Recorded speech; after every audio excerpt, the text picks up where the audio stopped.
கேரளாவில் திடீர்னு பிரிட்டிஷ் போர் விமானத்தை பார்ட்டா பிரிக்கிறாங்க. என்னடா நடக்குது அங்கே? இத பத்தி பலருக்கும் தெரியாத ஒரு விஷயம் இருக்கு. கடந்த மாசம் ஜூன் 14ஆம் தேதி பிரிட்டிஷ் கடற்படையோட அதிநவீன F-35 போர் விமானம் 1 திருவனந்தபுரம் ஏர்போர்ட்ல அவசரமாக தரையிறங்குச்சு. முதல்ல எரிபொருள் பிரச்சனைன்னு சொன்னாங்க.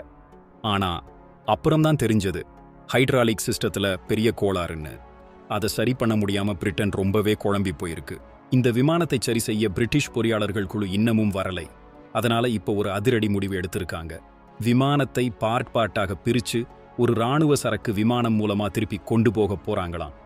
சாதாரணமா ஒரு போர் விமானத்தை இப்படி பிரிச்சு எடுத்துட்டு போறது அபூர்வமான நிகழ்வு.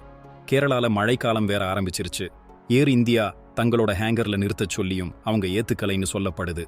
கடல்ல இருந்து 100 மைல் தூரத்துல மோசமான வானிலை, எரிபொருள் பற்றாக்குறைன்னு அவசரமாக தரையிறங்கிய இந்த விமானம் இப்படியே அங்கேயே நிக்குது.